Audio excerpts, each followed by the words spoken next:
Welcome to Down the Right Field Line with Marlins Nation. The Marlins go on the road to face the Cubs and the Pirates. How do they perform in Wrigley? And the first big trade of the trading deadline season has gone down. Who's going where? All that and more coming up next.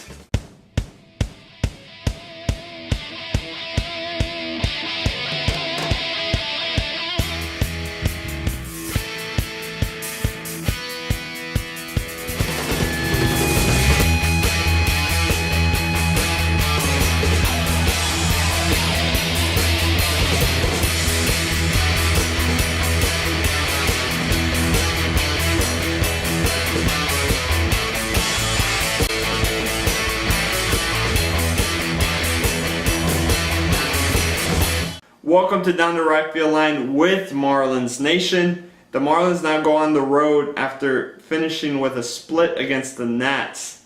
Just looking to gain some momentum. I mean, when you split a series against first place team, you need to start getting back into the flow of things, especially in the second half. First stop, Chicago. There was a lot of people waiting for the Marlins to get to Chicago. It was Ozzie's return. It was Zambrano's return to Chicago, Burley. And there was media all over the place for this game one of the series. The pitching matchup was Anibal Sanchez and Travis Wood.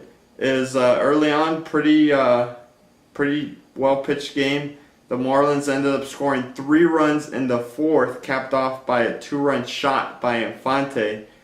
And you just saw us like gaining some momentum. I'm always talking about momentum, but it's so important in a series to gain momentum in the first game. And Infante really established that. And then Sanchi was just, pitching his game. Sanchi ended up going 7 innings, 9 hits, 1 earned run, 7 strikeouts. So he was really establishing what he needed to establish on the pitching rubber. He just needed the Marlins to score him some runs. He has had the worst run support in Major League Baseball. And for him, he went out there again pitching well. Only allowed 1 run, so the Marlins needed to get the offense started, and they really did with Lee coming up in the 5th, nobody out, bases loaded, grand slam, his 17th of his career, and if you can believe it, that 17th grand slam passes Babe Ruth and some other greats on the all-time grand slam list, which that alone is pretty impressive. Lee wasn't too fazed about it, but I still think it's a pretty interesting stat. And that gave the Marlins a 7-0 lead. And right there, you're saying, okay, Sanchi, here's a 7-0 lead. You do the rest. And like I said, 7 innings, 1 run. He really, closed out that game and didn't allow the Cubs really to get anything started. And that was a good way to start game 1 of a 3-game series against the Cubs. Overall, well-pitched game. The offense showed up, which is the story of the season. The pitchers throughout the season have always been there, but the offense hasn't shown up. And in this case, the pitching was there, the offense was there, ended up being Marlins' victory. So in game 2, it was JJ versus Jeff Samardzija, matchup that's gone on a few times in the past. And, both starters really just trying to go deep into the game. Both of them are ace-type pitchers, and JJ's really just trying to establish the ace role that he's had for so many years. Reyes comes up in the top of the 3rd, solo shot, gives the Marlins a 1-0 lead. Reyes, you're starting to see a lot of power out of him, which was something we didn't see early on, but we knew, Reyes will hit, 6 to 10 home runs every year. It's a much needed offense from the front of the lineup. Now, unfortunately, the Cubs shortstop tied the game with a solo shot himself in the 4th inning. Marlins have a chance to come right back in the 5th inning. They have runners at 2nd and 3rd, 1 out.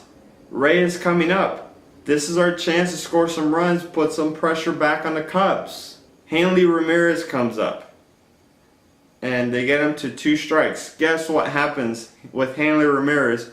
2 strikes, runners in scoring position. He takes a ball right down the middle, strikes out. It seems like every time he strikes out, it's an important roll, and it's a ball that he should have swung at. Hanley has been dismal with 2 strikes. And the thing that I've always wanted to just tell him is just swing with 2 strikes. If you strike out swinging, I'm much more appreciative towards you trying than just taking balls right down the middle. Dobbs comes up, next batter, he grounds out. Missed opportunity again. The Cubs ended up scoring 4 runs in the 7th to take a 5-1 lead, which they wouldn't give up because it started pouring, and they just ended up calling the game after 8 innings. Cubs win 5-1. You know, after you went through what you went through in Game 1, the scoring runs, execution, home runs, to then go through this and have no execution, have guys taking balls right down the middle, not being able to drive guys in with runners in scoring position. I mean, it's frustrating. JJ was pretty dominant, but then again, the bullpen gives it up. They come in, they allow a few runs, and because of the rain, the Marlins lose and go into Game 3 trying to win the series. So in Game 3, afternoon game, you thought this was going to be a quick game. Burley, Mahalam, it's, you know, as quick as you can possibly get with these 2 pitchers. And first couple innings, it was just good defense and bad base running. And then Soriano comes up in the 5th, hits a solo shot, gives the Cubs the lead. And, you know, that's all that Mahalam was going to need, just that 1 run, just because he was just dominant the rest of the day. And, you know, the Marlins bats were just silenced after Game 1. And again, it's just going back to that offense that hasn't been existent the whole year. You have a lot of potential in this lineup, but it's just not showing up. The Cubs ended up scoring 3 more runs, making it 4-0. And like I said, Mahalam, that's all he needed. He went 8 innings, only allowed 1 earned run. Rafi, what were your thoughts on this series? I mean, we started off so well, but then the offense was just shut out pretty much the rest of the other 2 games. You know, it's the type of thing that if you're a winning ball club, if you're supposed to be that team that has so much promise, you're supposed to put your foot on the gas pedal against a team like the Cubs. I don't care if they were coming into that series hot. They're still the Cubs. They're still in 5th or 6th place in the NL Central, So there's no excuse. There's no excuse whatsoever. And in Game 1, we did what we had to do, which was score runs, not stop scoring runs, and get good pitching, good starting pitching from Anibal. In Game 2, these guys were just flat. They couldn't get things going. And again, against the Cubs, a team that you got to win these games, man. In Game 3, I thought, and I think a lot of Marlins fans feel the same way, that was a must-win. And there were plays where Hanley just misplayed, let him get by him. Things that now it's becoming a problem defensively. We saw that he was having struggles offensively, or he is having struggles offensively, but now he's taking it onto the field. So now you have to think about that issue. Not only that, but he's still injured with the hand problem.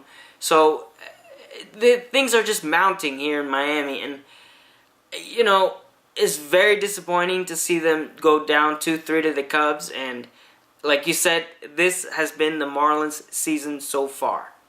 So going into the series against the Pirates, Hanley Ramirez still banged up because he punched a cooling fan in the dugout, and now he decides, oh, I'm not going to take my pills. His antibiotics pills, and guess what? His hand gets infected. I mean, this is common sense, guys. Everybody gets sick. You need to take your medicine in order for you to be healthy to go to work. This isn't, to him, it's work. It's not a game. This is work.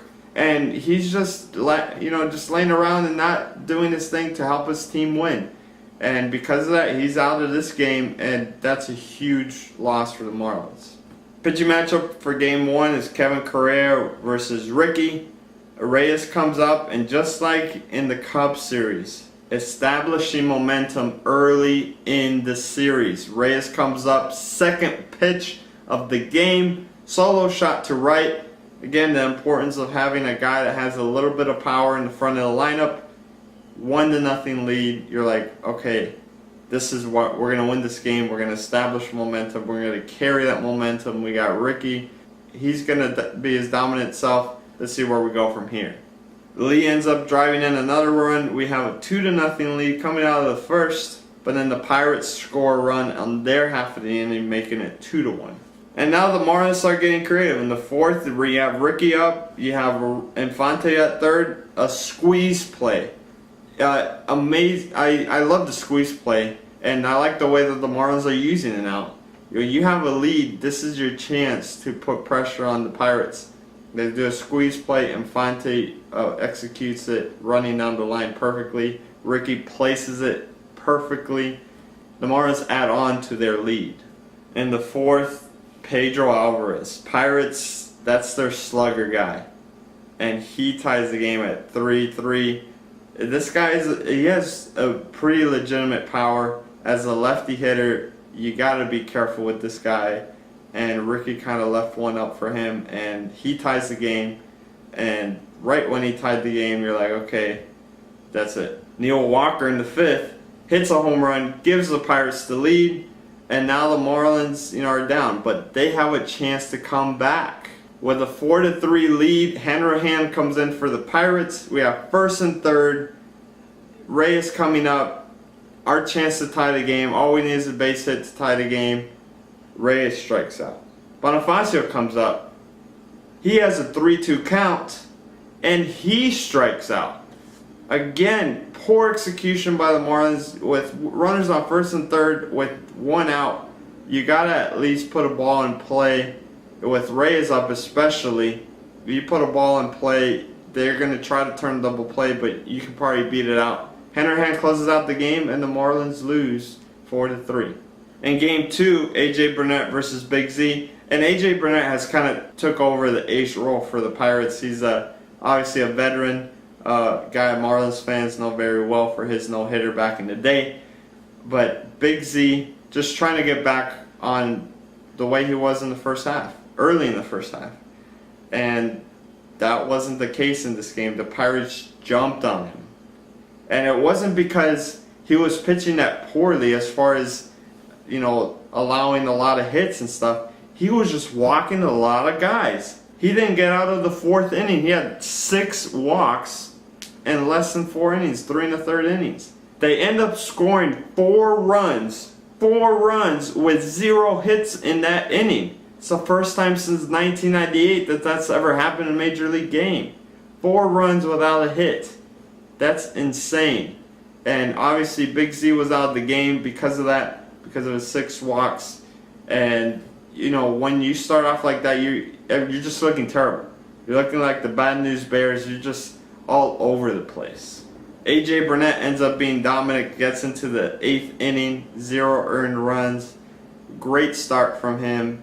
He was mixing his pitches very well. The Pirates ended up pulling out this game 5-1. And that one inning, it just comes back to haunt you. That one inning that you couldn't get those key outs, and because of that, you lose this ball game. And that's just a huge momentum shift for the Pirates. They've already won the first 2 games. Now they're going for the sweep in game 3. So going into the last game of the series, Marlins, again, just trying to salvage something out of this series. They lost 2 out of 3 to the Cubs. They're already down 2-0 against the Pirates, and Sanchez out there. He's pretty much been, our most consistent pitcher. And as it turns out, and we'll talk about this in a little bit, this turns out to be Aníbal Sanchez's last start as a Marlin.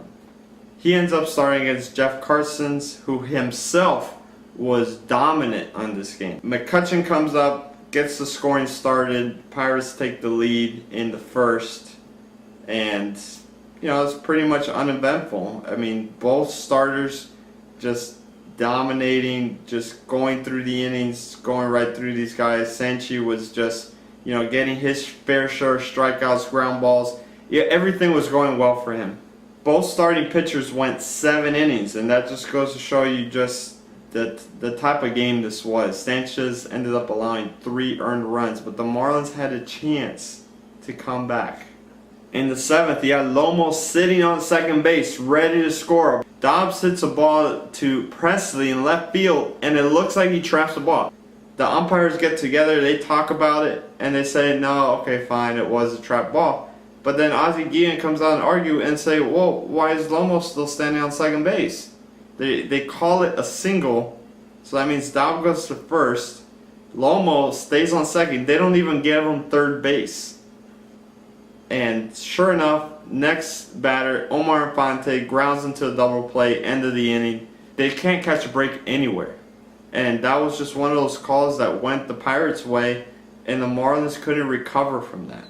The Pirates slugger comes up later on in the game. Pedro Alvarez, 2-run shot, gives the Pirates the lead. Hanrahan comes in, game over.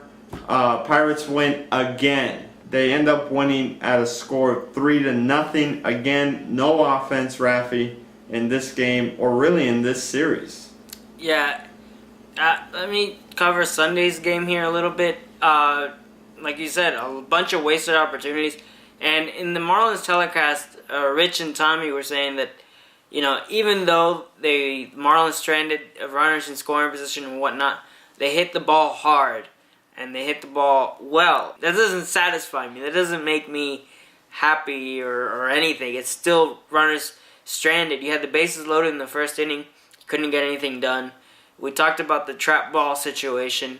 Why are you swinging on the first pitch after that whole mess? I don't know. You go to Saturday's game, Zambrano's all over the place.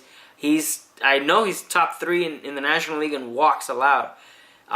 So that the Zambrano experiment has been up and down, mostly down in the last, his last 8 starts, I want to say. 7, 8 starts.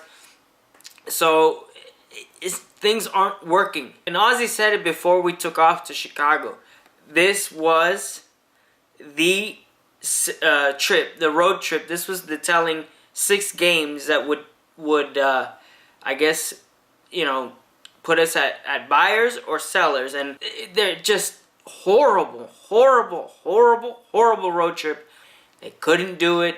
And because of that, because of their own fault, the Marlins are sellers. So the Marlins road trip ends up at 1-5. And just like you said, depending on how they did on this road trip was going to decide buyers or sellers. And 1-5 road trip, in case you can't notice from that, means we're sellers. And unfortunately, it's two of our favorite guys. And we just finished talking about Anibal Sanchez. He gets traded along with Omar Infante to the Detroit Tigers. And boy, was that hard to swallow. When that news came across, I guarantee every Marlins fan was saddened. Infante hurts a little bit, but I think the thing that hurts the most was Sanchez. I mean, we've been with this guy since 2006. You have the memories of the no-hitter. You have, we went through the whole thing when he lost his son, and, Marlins fans were very supportive of him when he came back. You always saw instances of greatness with him. And he was always just this close to being an ace. And he was always in the shadows, obviously, of JJ, but this year and last year, he's really stepped up. And that made him very valuable. And Detroit made a legitimate offer. They ended up trading to us Jacob Turner, which is one of their very top prospects. I think he's in the top 20 of prospects in Major League Baseball. Righty pitcher.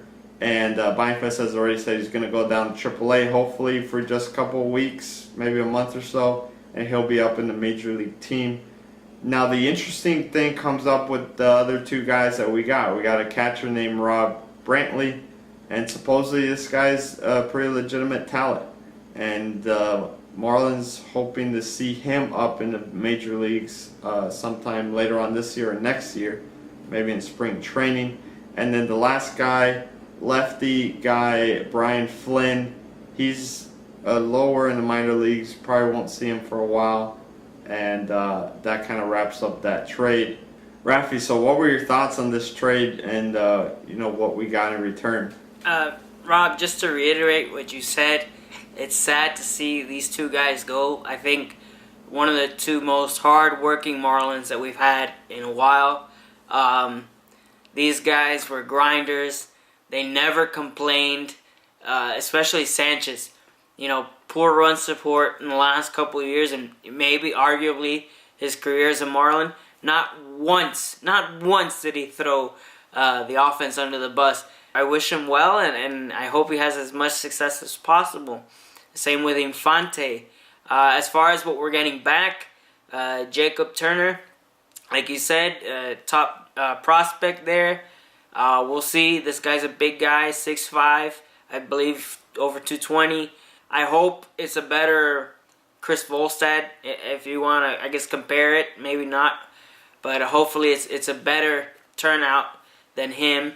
And with Rob Brantley, you're getting an offensive-minded catcher, a left-handed hitting catcher, a guy that I think, as far as what we've heard, should be Major League ready pretty soon. So 3 good pieces. Hopefully it's not the same deal that we got from Detroit last time with the Miguel Cabrera, Dontrelle Willis trade. I'm confident it's a better trade because I think Dombrowski said, we gave up very good players in this trade that we did not want to give up. And I think the Marlins just forced their hand to trade those guys. So good things to come. As for everybody in Down the Right Field line, thank you for watching. But make sure to check out our random video of the week, which we like to call the Major Freakouts. Later.